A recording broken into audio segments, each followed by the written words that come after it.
तो हेलो दोस्तों, मैं शिवानी, आप सभी का स्वागत है बालाजी वी एजुकेशन में। तो दोस्तों, आज की वीडियो स्पेशली उन स्टूडेंट्स के लिए होने वाली है जो दिल्ली पुलिस कांस्टेबल के एग्ज़ाम को क्रैक करना चाहते हैं, क्योंकि मैं आज इस वीडियो में आपके साथ शेयर करने वाली हूँ कि प्रिपरेशन स्ट्रेटजी कैसी होना चाहिए जिससे कि इस बार 100% एग्ज़ाम क्वालिफाई हो जाए इन फर्स्ट अटैम्प्ट में। और हाँ दोस्तों, इससे पिछली वीडियो में मैंने बात की थी कि जो ऑफिशियल अपडेट आई थी दिल्ली पुलिस की तरफ से, और जो सबसे इम्पोर्टेंट बात की गई थी जो कि बेस्ट स्टडी मटेरियल, मतलब कि बेस्ट बुक, कि कौन सी बेस्ट बुक होनी चाहिए हमें दिल्ली पुलिस कांस्टेबल की प्रिपरेशन के लिए। तो आज हम बात करेंगे प्रिपरेशन स्ट्रेटजी और साथ ही बात करेंगे उन बेस्ट बुक को पढ़ने का सही तरीका। तो अगर आपने इस वाली वीडियो को जाकर नहीं देखा है तो जल्दी जाके देख ले, वो बहुत ही मोस्ट इंपॉर्टेंट रहने वाली है। तो लिंक आपको इजीली डिस्क्रिप्शन बॉक्स में भी देखने को मिल जाएगा। तो चलिए दोस्तों, आज की वीडियो को जल्दी से जल्दी शुरू करते हैं। तो सबसे पहले हम बात करते हैं जो कि स्ट्रेटजी का पार्ट फर्स्ट है, जो कि सबसे इंपॉर्टेंट रहने वाला है, जो कि एग्जाम पैटर्न का एनालाइज करना।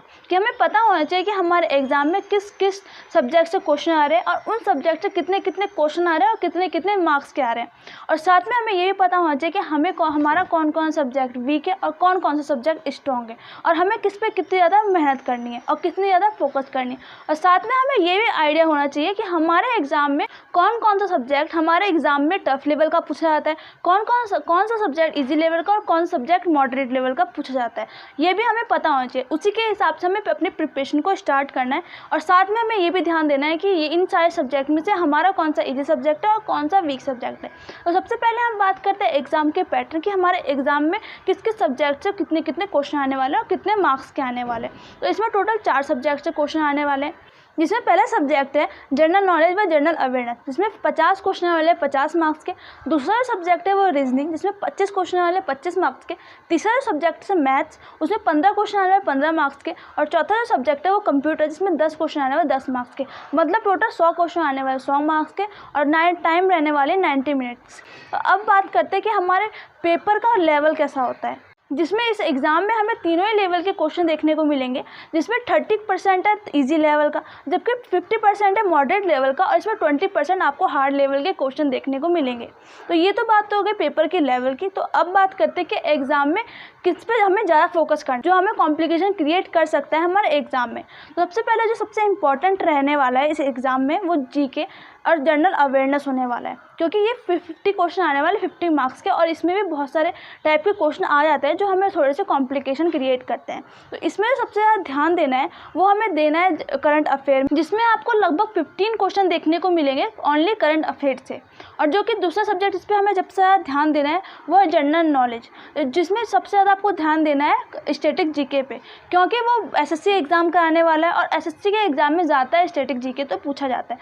उसमें लगभग 25 क्वेश्चन आपको आसपास देखने को मिलेंगे। और जो तीसरा सबसे इंपॉर्टेंट सब्जेक्ट रहने वाला है साइंस, उसमें भी लगभग आपको 10 क्वेश्चन देखने को मिलेंगे। तो ये सबसे ज़्यादा ध्यान देना है आप इन तीनों पे, मतलब सबसे पहले ध्यान देना है करंट अफेयर पे, दूसरा सबसे ज़्यादा ध्यान देना है उस पर जनरल नॉलेज पे, और तीसरा सबसे ज़्यादा ध्यान देना है जनरल साइंस पे। तो आप इन तीनों सब्जेक्ट में से हमें सबसे ज़्यादा ध्यान देना है वो करंट अफेयर। उसके बाद जो दूसरा सब्जेक्ट है इस पर हमें सबसे ज़्यादा ध्यान देना है वो है बेसिक कंप्यूटर। हाँ दोस्तों, उस पर भी ज़्यादा ध्यान देना है क्योंकि वो भी बहुत सारे कॉम्प्लिकेटेड क्रिएट कर जाती है। उसके बाद जो तीसरा सब्जेक्ट रहेगा मैथ। तो अब हम इसी वीडियो में आगे बात करने वाले हैं कि इन टाइम टेबल को, इन सब्जेक्ट को क्या टाइम टेबल में एडजस्ट करना है, मतलब कितने कितने घंटे पढ़ना है और कितने टाइम तक पढ़ना है। तो ये तो बात हो गई स्ट्रेटेजी के पार्ट फर्स्ट की। तो अब बात करते हैं स्ट्रेटेजी का पार्ट सेकेंड, जो कि रहने वाला है बेस्ट स्टडी मटेरियल, मतलब बेस्ट बुक, कि हमें किससे प्रिपरेशन करनी है। तो मैंने इससे पिछले वीडियो में, ये वाली जो आपको वीडियो दिख रही होगी, इस वाले वीडियो में मैंने सबसे इंपॉर्टेंट बेस्ट बुक बताई है जिससे आप अपने प्रिपरेशन कर सकते हैं। इससे बहुत अच्छी बेस्ट बुक है, इससे आप अगर प्रिपरेशन करेंगे डेली तो आप इससे ज़रूर 100% आपका दिल्ली पुलिस कांस्टेबल के में सिलेक्शन हो जाएगा, क्योंकि इतनी बेस्ट बुक होने वाली है। तो अगर आपने ये वाली वीडियो को नहीं देखा तो आप इस वीडियो को देखना बिल्कुल मत भूलिएगा, ये क्योंकि बेस्ट बुक होने वाले। इस वीडियो का लिंक आपको डिस्क्रिप्शन बॉक्स में भी देखने को मिल जाएगा। तो इस बुक को जो पढ़ने का जो सबसे सही तरीका है वो है आपको एक सब्जेक्ट उठाना है, उसमें से एक लेसन उठाना है, उसके बाद उसके टॉपिक को क्लियर करते करते चलना है। मतलब कि अगर आपने अभी एक टॉपिक को लिया है तो जब तक वो कंप्लीट ना हो जाए तभी तक उसी टॉपिक को पढ़ना है, और फिर जब पहला टॉपिक कंप्लीट हो जाए उसके बाद दूसरे टॉपिक पे आना है, फिर तीसरे टॉपिक पे आना है। ऐसा नहीं करना है कि बुक हमने ली इधर से शुरुआत से शुरू किया और लास्ट तक पहुंच गए, ऐसा हमें बिल्कुल भी नहीं करना है। हमें सब्जेक्ट वाइज और लेसन वाइज और टॉपिक वाइज पढ़ते हुए चलना है। इससे हमारे सारे कॉन्सेप्ट क्लियर होंगे और साथ में हमारे बिल्कुल हर टॉपिक स्ट्रांग हो जाएगा और हर टॉपिक के स्ट्रांग होने के साथ साथ हमारा सब्जेक्ट भी स्ट्रांग होता रहेगा। तो ये जो होने वाली है बेस्ट स्टडी मटेरियल होने वाले हैं, मतलब बेस्ट बुक होने वाली है। तो उस वीडियो को देखना बिल्कुल मत भूलिएगा, जो कि बहुत ही ज़्यादा बेनिफिट होने वाला है आपके दिल्ली पुलिस के एग्ज़ाम में। तो दोस्तों ये तो हो गई स्ट्रेटजी के पार्ट सेकंड की। तो अब बात करते हैं स्ट्रेटजी के पार्ट थर्ड। जो हमारी स्ट्रेटजी का पार्ट थर्ड रहने वाला है वो भी बहुत इंपॉर्टेंट रहने वाला है हमारे एग्ज़ाम के लिए, जो कि हमारे दिल्ली पुलिस के एग्ज़ाम का सिलेबस, कि हमें पता होना चाहिए कि हमारे सब्जेक्ट में किस किस टॉपिक से क्वेश्चन आने वाले हैं और हमें बस उसी टॉपिक को पढ़ना है और हमें किसी भी टॉपिक को नहीं पढ़ना है। तो अगर आपके पास सिलेबस है तो बहुत अच्छी बात होने वाली है, अगर नहीं है तो मैंने लिंक डिस्क्रिप्शन बॉक्स में दे दिया है। हिंदी और इंग्लिश दोनों लैंग्वेज में आपको देखने को मिल जाएगा। आप वहाँ से डाउनलोड करके और उन सारे सिलेबस को अलग अलग लिख लीजिए। एक पेपर में लिखिए, सबसे पहले तो उस सब्जेक्ट को लिखिए जो सब्जेक्ट आपका स्ट्रॉन्ग है, और फिर दूसरे में उस सब्जेक्ट को लिखिए जो कि आपकी वीक है। और जो सब्जेक्ट स्ट्रॉन्ग है वो तो अच्छी बात है रहने वाली, और जो सब्जेक्ट आपका वीक रहने वाला है उस पर आपको बहुत सारी फोकस करना, मेहनत करना है उन्हीं बुक से जो मैंने आपको इससे पिछली वीडियो में बताई है, क्योंकि वो बेस्ट बुक होने वाली है जो कि बहुत ही इंपॉर्टेंट रहने वाला है। तो अब हम बात करते हैं जो कि सबसे इंपॉर्टेंट रहने वाला है, जो कि स्ट्रेटजी का पार्ट 4, जो कि रहने वाला है टाइम टेबल की ड्यूरेशन, कि हमें कितने घंटे पढ़ना है, कितने आवर्स पढ़ना है, फुल फोकस और फुल कॉन्सेंट्रेट के साथ, जिससे कि हमारा ईजिली दिल्ली पुलिस कांस्टेबल में इस बार सिलेक्शन हो जाए। तो हमें लगभग 6 to 7 आवर्स पढ़ना है। तो हम सबसे पहले बात करते हैं कि हमें 6 आवर्स किस टाइप के स्टूडेंट्स को पढ़ना है।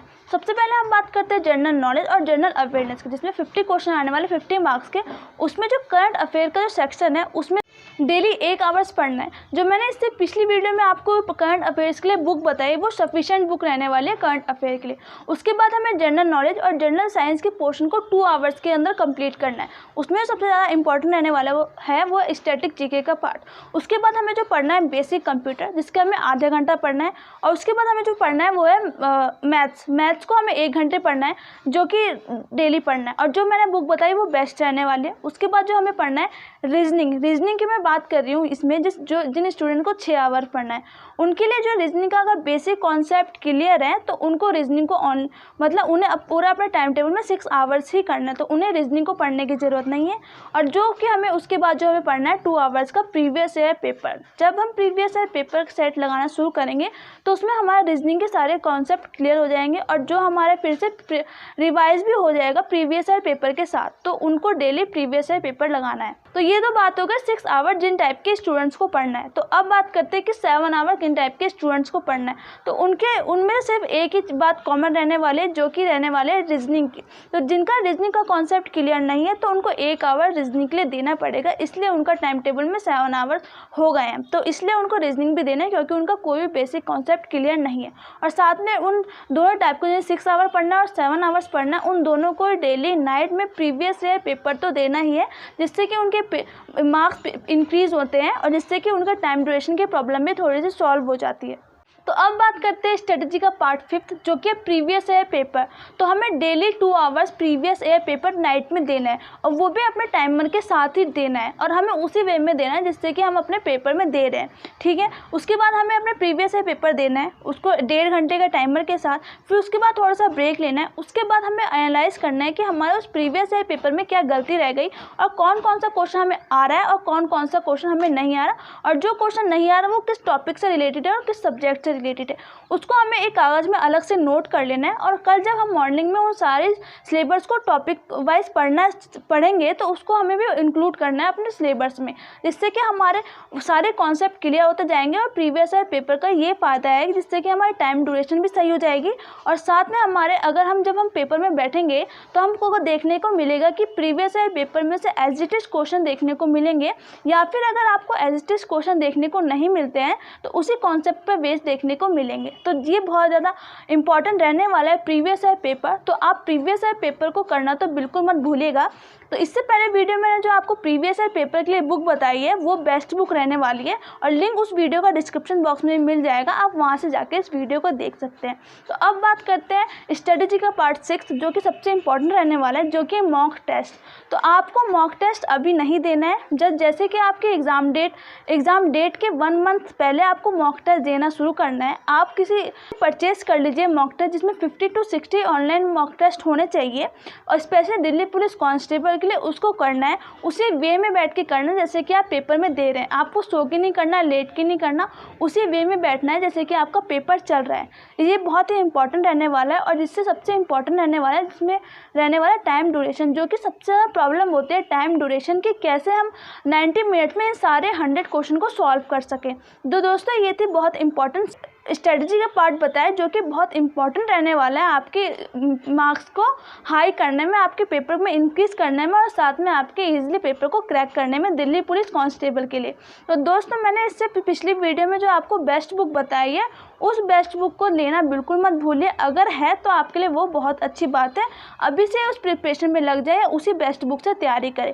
और जो मैंने आपको यहाँ पर 6 स्टेप बताए हैं जो कि जिन्हें फॉलो करना बिल्कुल भी ना भूलिएगा।